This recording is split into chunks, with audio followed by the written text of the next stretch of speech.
Hello दोस्तों, मैं सरला रावत सा और आप देख रहे हैं एनजी एक्सप्रेस न्यूज। दिल्ली में कांग्रेस ने आज दिल्ली न्याय यात्रा निकाली। इस न्याय यात्रा में दिल्ली और अलग अलग राज्यों के कांग्रेस नेता शामिल हुए। इसी न्याय यात्रा में हमारे एडिटर इन चीफ ने एक्सक्लूसिव बातचीत की संदीप दीक्षित से। क्या है, हम किस लिए उतरे हैं सड़क पर? हम लोगों ने पिछले 2 साल में देखा है कि दिल्ली के लोग एक तरीके से रोने लगे हैं विकास के लिए। ना उनको सड़क ढंग की मिलती है, ना पीने का पानी मिल पा रहा है। हवा तो खैर छोड़ दीजिए, जमुना जी का हाल तो छोड़ दीजिए, टूटी हुई हरी होती हुई दिल्ली छोड़ दीजिए।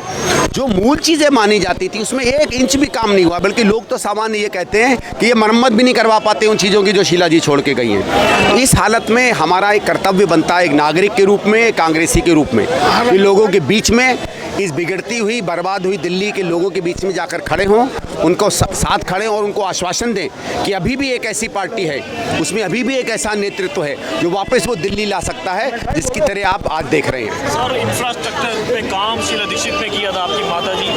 अब इतना हमको देखने को मिल रहा है इंफ्रास्ट्रक्चर का हाल और भ्रष्टाचार का हाल जो आपकी सरकार पर, शीला दीक्षित की कैबिनेट पर आम आदमी पार्टी लगाती थी, खुद केजरीवाल साहब लगाते थे, अब वो खुद भ्रष्टाचार के चंगुल में फंसे हुए हैं। नहीं, वो तो हम देखिए, पता नहीं आप लोगों को नहीं देखा नहीं, मैं तो 2014-15 से कह रहा था कि आप देखिएगा अगर 10 साल में ये हिंदुस्तान की सबसे भ्रष्ट सरकार नहीं साबित हुई तो। आज भी मैं पूछता हूँ ना, मैं तो आज भी इन लोगों से सवाल पूछता हूँ, केजरीवाल से एक सवाल पूछता हूँ कि आप वो 350 पन्नों की एक लिस्ट लेके घूमते थे, कहाँ भाई वो? आप बार बार केजरीवाल कहते हैं कि साहब हमारे पास एंटी करप्शन ब्यूरो नहीं है, तो लोकायुक्त तो है, लोकायुक्त को भेज दो, लोकायुक्त तहकीकात कर लेगा। आप तो पहले रोज प्रेस कॉन्फ्रेंस करते थे, तरह तरह के कागज निकालते थे। अगर शीला जी की सरकार ने भ्रष्टाचार किया होता तो सबूत तो आप ही के पास है, वही निकाल के फाइलें दिखा देते। तो आप न्यूज़ वाले अगर सत्य दिखाते तो उसको रोकते थोड़ी।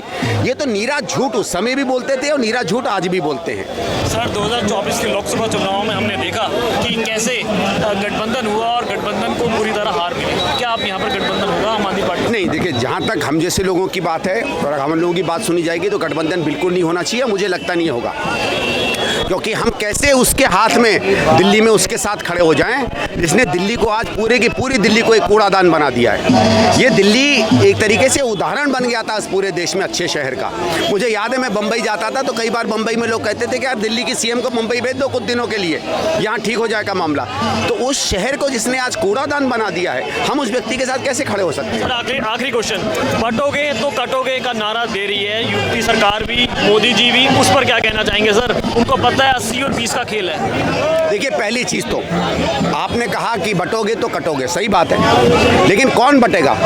हर हिंदुस्तानी एक है, उससे नहीं बटना चाहिए। इनकी दिक्कत क्या है, ये हिंदुस्तानियों को बांटना चाहते हैं। तो बटेंगे और कटेंगे नारा तो ये दे रहे हैं। हम तो कह रहे हैं कि यहाँ जितने लोग खड़े हैं, जिस पहचान के हैं, जिस शक्ल के हैं, जिस भाषा के हैं, जिस प्रांत के हैं, जिस धर्म के हैं, वो नहीं बटने चाहिए। ये चाहते हैं कि हम में दरार डाल दें, वो दरार हम नहीं डलने देंगे।